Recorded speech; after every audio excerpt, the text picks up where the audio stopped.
Kifafa duniani huadhimishwa siku ya Jumatatu ya pili ya mwezi wa pili.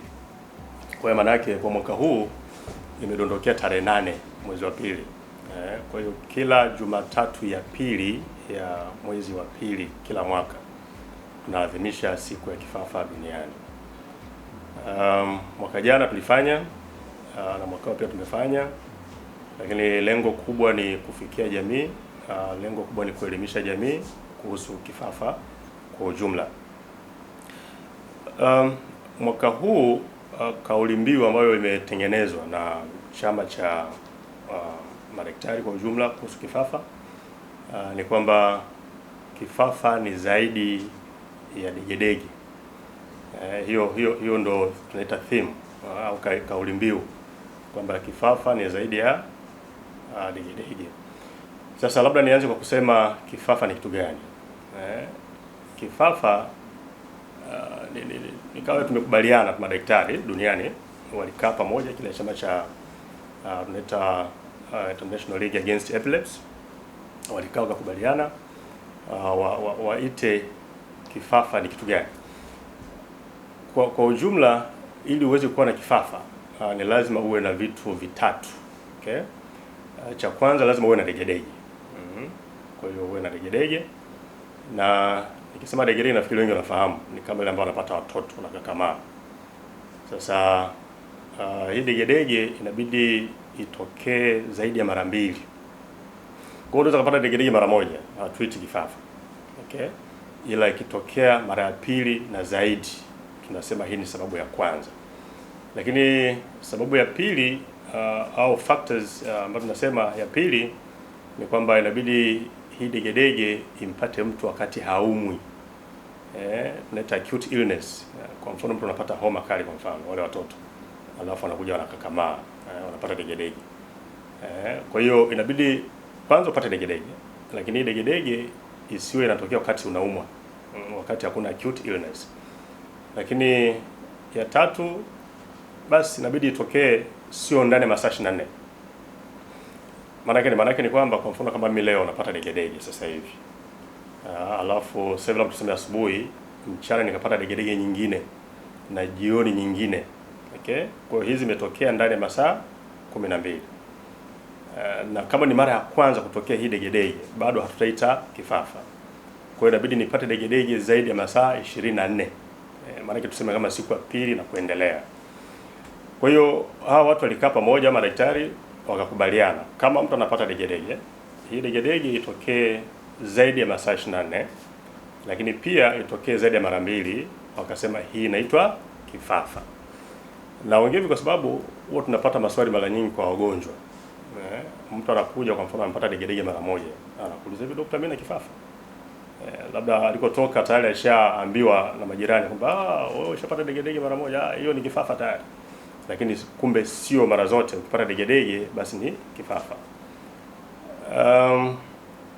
Kauli mbiu ambayo nimeitaja kwamba kifafa ni zaidi ya degedege. Kuna vitu ambavyo vinakuwa kwa mtu ambaye ana shida hii ya kifafa, kuna vitu vingine vingi viko ndani ya huyu mgonjwa. Kitu kikubwa ambacho tumekiona katika jamii ni unyanyapaa, tunaita stigma. Kwa hiyo unakuta wagonjwa wengi ambao wanapata shida ya kifafa mara nyingi wanatengwa na jamii. Watu wanawaogopa. Wanaogopa kwa sababu wanaamini kwamba huyu mgonjwa akipata degedege labda amepoteza fahamu, ameanguka. Wengine nasikia wanasema basi akitoa hewa chafu na unapata kifafa. Kwa watu wanakimbia. Lakini kumbe yote ni kwa sababu tu kunyanyapaa. Kwa hiyo huyu mgonjwa yes ana kifafa ndio, lakini pia unakuta anasongwa na unyanyapaa. Lakini pia kuna watu ambao wanafukuzwa shule. Tushapata wagonjwa na wanakuja kuripoti kwa daktari kwamba daktari, mimi kutokana na shida yangu ya kifafa shuleni mimi wamenifukuza. Kwa hiyo anakosa masomo kwa sababu tu huyu mgonjwa ana shida ya kifafa. Lakini wengine basi unakuta hata kazini pia wanapata shida. Kuna watu ambao wanafukuzwa kazini kwa sababu tu ana kifafa. Kwa hiyo najaribu kufafanua kauli mbiu ambayo tunayo mwaka huu, kifafa ni zaidi ya degedege. Sio kule kutingishika tu kakamaa, hapana. Kwa kifafa kuna vitu vingi na lengo hasa ni kuita jamii iweze kuongea kuhusu kifafa, kwa sababu kama watu wanaongea kuhusu kifafa, wagonjwa wanajitambua, kwa hiyo manake unyanyapaa utaondoka, na huku kutengwa katika elimu, kutengwa katika nyanja mbalimbali kunakuwa kunapungua. Kwa hiyo huyu mgonjwa anakuwa anapunguziwa mzigo. Okay? Yeah, kwa hiyo kubwa ni kuhusu kauli mbiu. Lakini sasa kama nilivyosema, kifafa ni nini nishaeleza, na kauli mbiu ni hiyo. Kwa nini tuongelee kuhusu kifafa? Tuongelee kuhusu kifafa kwa sababu duniani ni tatizo kubwa kifafa. Labda niseme ni kama 60%. Niseme kuna watu milioni 60 ambao wanaugua kifafa duniani kote. Kwa hiyo kwa namna nyingine ningeweza kusema kwamba labda tuseme Tanzania population, wingi wa watu ni watu wangapi? Ni kama milioni 60 sasa hivi na approach. Kwa hiyo ukiwachukua watu wote duniani kwenye kifafa ni kama vile waweke Tanzania ndo wote hawa wana kifafa. Kwa hiyo ni tatizo kubwa. Okay? Na kwa bahati mbaya hili tatizo linaongezeka. Kwa sababu hii ni tafiti ambayo ilifanyika miaka ya nyuma. Kwa maana yake tukifanya mwaka huu tutakuta pengine limeongezeka kidogo.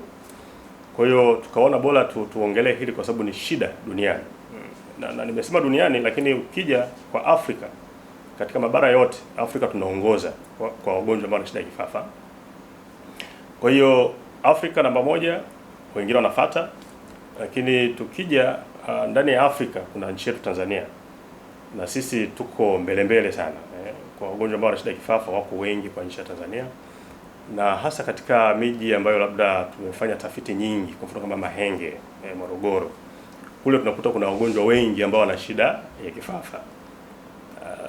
Na kwa mfano sehemu zingine kama Haydom pia tunakuta kuna wagonjwa kule wengi wana kifafa. Kwa hiyo yes, nchi nzima kuna wagonjwa wa kifafa, lakini ukiangalia katika maeneo mbalimbali unakuta sehemu hizi chache, Mahenge, Morogoro, kule Haydom, wengi wana shida hii. Sasa kwa nini tunakuta maeneo hayo kuna kifafa zaidi kuliko sehemu zingine? Kuna sababu ziko nyingi, lakini sababu kubwa kwa kutolea tu mfano kwa katika maeneo mawili, tutakuja kuona sababu za mtu kupata kifafa ni nini. Wao wana shida ya mazingira. Kuna wadudu au minyoo ambao watu wanaipata kupitia mazingira yao. Kuna watu ambao labda niseme wanafanya vilimo vya mpunga kule na hivi, kwa unakuta kule katika maji yale ya kilimo ambao wanatumia kuna wadudu ambao wanazaliana kule. Kwa wale wakiingia mwilini, waking'ata, basi baadaye wanakwenda, ile kemikali inakuja kidogo inaleta shida kwenye ubongo, kwa hatimaye wanapata kifafa. Kwa maeneo mengine kama Haydom, tunakuta ile maeneo wengi ni walaji wazuri sana wa kitimoto. Okay? Na naongea kwa sababu kitimoto kama nyama yenyewe sio shida, lakini kama hakupikwa vizuri, na bahati mbaya kama kitimoto alikuwa na minyoo ndani yake, kwa kila wale minyoo wanaingia kwenye damu, alafu wanakuja kupanda, wanakaa kwenye ubongo. Kwa hiyo shida ya minyoo ni tatizo, minyoo ambayo inatokana na nguruwe. Kwa hiyo najaribu tukueleza kwamba shida ipo ya kifafa duniani, Afrika na Tanzania kwa ujumla. Kwa hiyo kwa mfano kama Mahenge, ukichukua tafiti ambazo zimefanyika kwa miaka karibuni, wanasema katika kila watu 1000 unakuta kuna watu 37 ambao wana shida ya kifafa. Kwa hiyo ni shida kubwa, na hii maana yake inazidi kuongezeka. Kwa ujumla kwa Tanzania kwa mfano, ukichukua tafiti wanasema Tanzania tuna wagonjwa karibu milioni hivi wa kifafa peke yake. Kwa hiyo kumbuka nimesema duniani kote milioni 60, lakini katika milioni 60 hawa kwa Tanzania peke yake ni kama milioni 1. Kwa hiyo ni idadi kubwa. Tunaongelea kuhusu kifafa kwa sababu mgonjwa kifafa yuko katika hatari ya kufariki mara 6 zaidi ya mtu wa kawaida. Kwa hiyo mtu ambaye ana kifafa tayari maana yake ana risk au hatari ya kuweza kufariki, kwa sababu anaweza kaangukia kwenye moto kwa mfano, au anaweza kaangukia labda barabarani, kwa sababu kama anavuka barabara, kama kimpata kile kifafa maana yake anaweza kagongwa na gari. Lakini mwingine basi anaweza kadondokia kwenye maji, kwa sababu akishaanguka anakuwa anapoteza fahamu, kwa hiyo anaweza kafariki. Kwa hiyo tunasema mtu mwenye kifafa yuko mara 6 zaidi kufariki kuliko mtu mwingine yeyote. Kwa hiyo ni tatizo. Kwa bahati mbaya pia tunakuta wengi ambao wana shida ya kifafa ni vijana. Kwa wastani wa miaka kama 15 hivi katika tafiti ambazo zimefanyika. Kwa hiyo vijana wanaathirika zaidi na kifafa kuliko wazee. Okay? Kwa hiyo ni shida na hasa kwetu Tanzania. Yes, kufariki, lakini pia mwingine anaweza kabaki na tunaita disability. Kwamba anakuwa na kifafa then anakuja anaungua, unakuta anakuja mkono umekakamaa, hawezi kufanya kazi. Kuna mwingine unakuta mpaka ana paralyze upande mmoja kwa sababu ya kifafa. Kwa unaweza ukafa, unaweza kupata madhara mbalimbali, mojawapo ni kuweza kuparalyze upande mmoja. Hii habari ya watoto wengi kuachishwa shule nimeshaongea, ni madhara pia kifafa. Tukija kwenye sababu ambazo zinapelekea mtu kupata kifafa, nimeshaongea moja kuhusu minyoo, lakini sababu ziko nyingi. Kwa kiasi kikubwa ningependa kuongelea kuhusu imani potofu. Watu wengi wanaamini kwamba mtu mwenye kifafa akiji tu bure. Yaani kuna imani kwamba okay, labda amelogwa, anaanguka kwa sababu kuna jini labda limetoka baharini limemuingia. Kwa hiyo na kwa bahati mbaya sana katika imani hii potofu kuna zaidi ya 36%. Yaani watu katika jamii wanaamini hivyo kwamba sio bure, kuna shida. Okay? Kwa hiyo kubwa hilo limetawala, lakini kumbe ukweli sio hivyo. Kuna sababu nyingi ambazo mtu zinampelekea pate hii shida ya kifafa. Sababu ambayo ningeweza kusema ipo kwa kiasi kikubwa sasa hivi, hii ya ajali barabarani. Na huwa nasema usimnyanyapae mtu mwenye kifafa kwa sababu kila mtu ni mgonjwa mtarajiwa wa kifafa. Kwa sababu mimi na wewe leo tuko hapa, unaweza kutoka nje ukapata ajali, ukaumia kichwa. Okay? Kwa baada ya kuumia kichwa then utapata degedege, utapata kifafa. Kwa kila mmoja anaweza kupata shida ya kifafa kwa sababu ya ajali. Sababu nyingine, wengi unakuta katika mazingira vijijini huwa wanajifungua labda majumbani. Kwa hiyo watoto hawa unakuta wanabanwa kwa mfano, wanakosa pumzi, inaitwa prolonged labor, uzazi pingamizi. Kwa hiyo watoto wanakuja kupata shida kwenye ubongo kwa sababu wanakuwa wamekosa hewa kwa kipindi hicho wakati wa kuzaliwa. Kwa hiyo wanapata makovu. Kwa hiyo wakishapata makovu, baadaye wanakuja kupata shida ya kifafa huko mbeleni. Kwa hiyo kuna watoto, ukienda kliniki ya watoto kwa mfano, ukienda wodini kule kwa watoto, unakuta kuna watoto ambao wanapata shida ya kifafa, sababu kubwa ikiwa ni wakati wa kujifungua. Kipindi cha utoto watu wanapata shida ya homa mbalimbali. Na unakuta wengi wanapata shida malaria kwa mfano kutokana na mazingira. Watu hawatumii neti, wanakaa sana nje. Kwa hiyo mtoto anapata homa, na kwa bahati mbaya sana mtoto ubongo wake bado unakuwa uko teketeke. Hauna nguvu kuhimili mitikisiko. Kwa hiyo huyo mtoto baada ya kupata homa, kinachotokea ubongo unapata shida. Ukipata shida atapata degedege. Kwa hiyo degedege moja na nyingine na kuendelea kwa sababu ya homa inakuja kuleta hitilafu kwenye ubongo. Kwa hiyo kunakuwa na kovu kwenye ubongo. Kwa ile kovu baadaye inakuja kuleta degedege za kifafa huko mbeleni. Kwa hiyo unakuta mama anakuja na ripoti kwamba mwanangu alikuwa anapata shida ya degedege kila akipata homa. Lakini siku hizi nashangaa hapati homa, anapata degedege bado. Kwa hiyo maana yake zile homa zimepelekea huyu mtoto amepata kovu kwenye ubongo, na zile homa zimekuja kuunguza mishipa kwenye ubongo, na baadaye anapata hizo degedege ambazo zinapelekea kifafa. Kwa hiyo sababu ziko nyingi, lakini kubwa ni hizo ambazo nimezieleza. Lakini katika haya yote niseme tu kwamba swala zima la imani potofu halipo. Kwamba sio fulani amelogwa ndio maana amepata degedege, ndio maana amepata kifafa, hilo halipo. Kwa ningependa jamii itambue hilo kwamba hakuna kulogwa katika kifafa. Kuna watu wazima ambao wanapata shida ya kifafa kwa sababu tu wameugua stroke kwa mfano. Stroke manake kwenye ubongo kuna kovu. Au mshipa umeziba au mshipa umepasuka.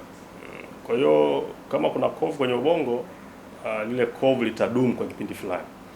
na ubongo unafanya kazi wakati wote kupitisha umeme ndani ya ubongo. Kwa hiyo kinachotokea baadaye huyu mtu anaweza kupata degedege ya kwanza, ya pili na kuendelea, then tunaita kifafa.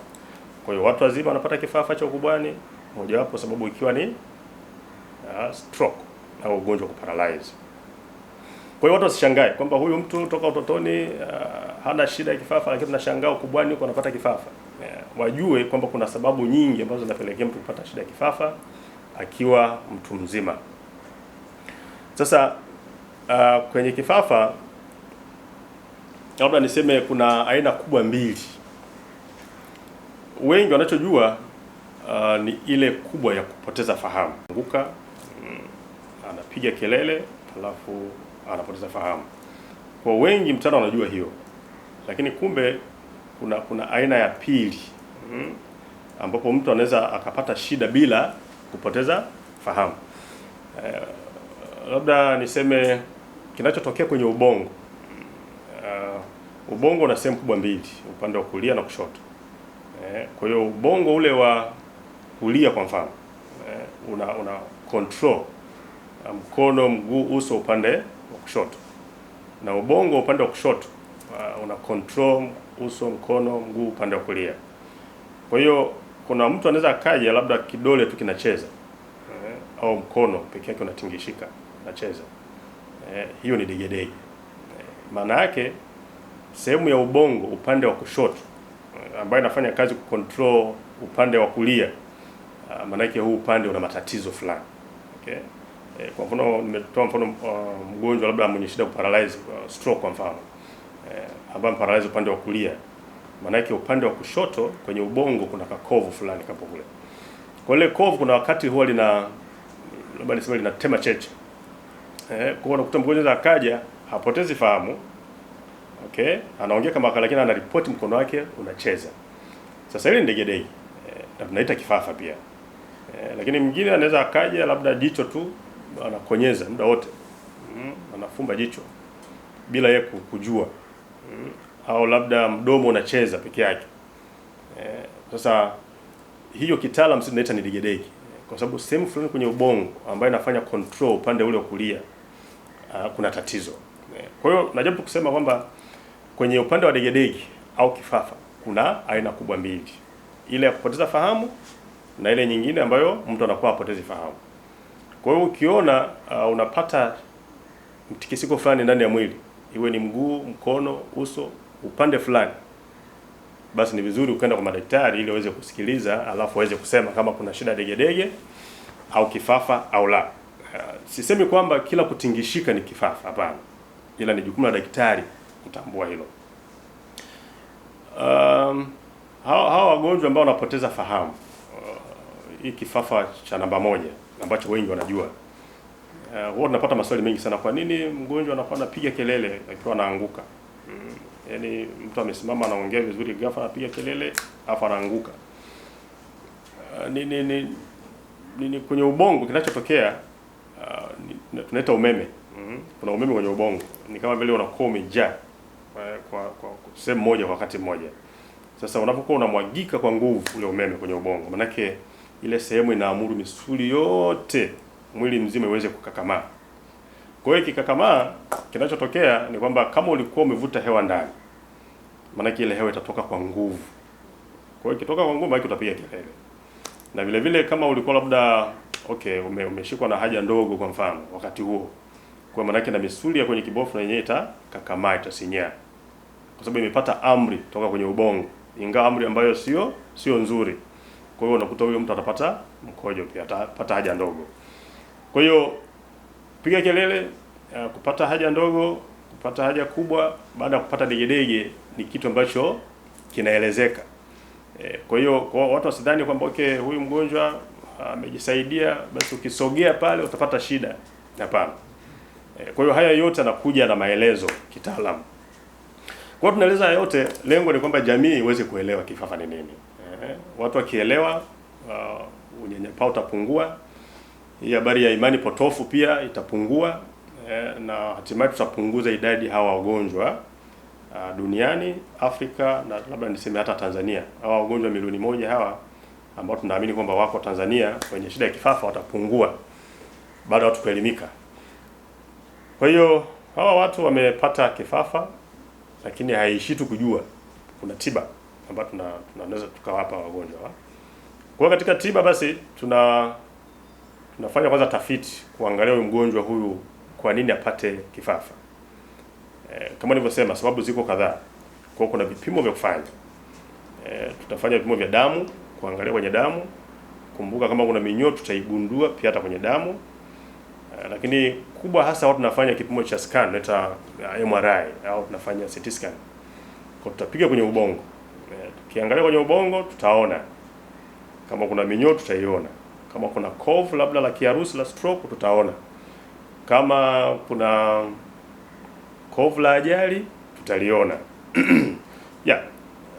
Haya yote tunakuja kuunganisha baada ya kupata historia kwanza ya mgonjwa. Kwa hiyo cha kwanza, mgonjwa akija, daktari atamsikiliza vizuri mgonjwa, atapata historia vizuri, alafu atakwenda ataunganisha alichosikiliza kwa mgonjwa katika historia, lakini pia atakwenda kuunganisha kile ambacho anakiona kwenye picha ya CT scan au picha ya MRI. Kwa hatimaye atajua kwamba huyu mgonjwa anapata kifafa kwa sababu hii. Lakini kuna wengine wanapata kifafa kwa sababu ya uvimbe kichwani, brain tumors. Kwa hiyo kama tunaona kuna uvimbe kwenye ubongo, basi tutampeleka kwenye upasuaji. Hapa moyo unafanya upasuaji, tutampeleka, atafanywa upasuaji vizuri, tutatoa uvimbe, basi na kifafa kinakuwa kimepona. Okay? Minyoo inatibika. Ile ya nguruwe kama nilivyosema inatibika, kuna dawa tunampa, inakufa, kisha kufa basi inapotea. Kwa hiyo hamna haja kukaa na wagonjwa hawa nyumbani, kwa sababu tiba ipo, vipimo vipo. Lakini pia kuna dawa ambayo tunampa mgonjwa sianguke. Kwa hiyo kila mwezi wanakuwa wanakuja clinic, tunawaona, tunawapa dawa wanatumia, na kwa kweli tunakufuatilia sio chini ya miaka 2. Kwa hiyo lazima ufike clinic kila mwezi, ufike na hizo dawa ambazo tunakupa utaki kuacha mpaka daktari aseme. Sasa kuna shida ya tabia zetu za Tanzania, yaani tunakwenda kuangalia tu nafuu. Unamwelimisha vizuri mgonjwa leo, alafu anatumia dawa mwezi wa kwanza, mwezi wa pili haijamtokea, anaondoka. Umuone tena kliniki.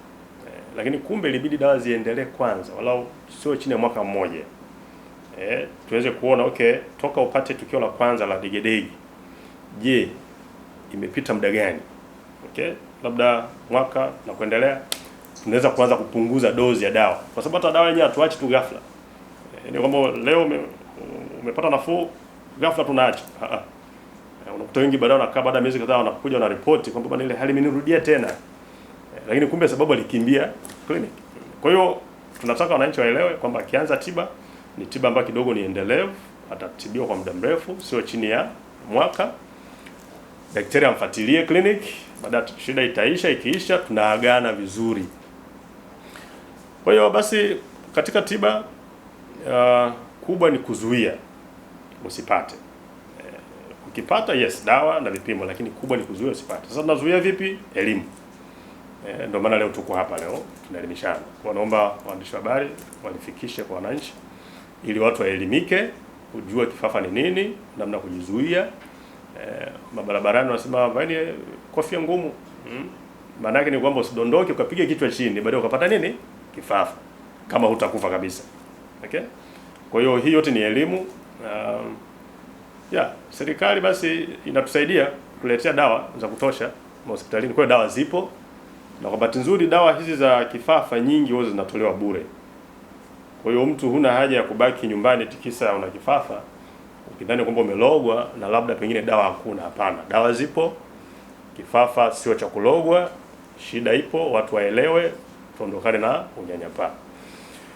Kwa hiyo basi mimi nafikiri kwa haya machache walau kifafa kinaeleweka sasa.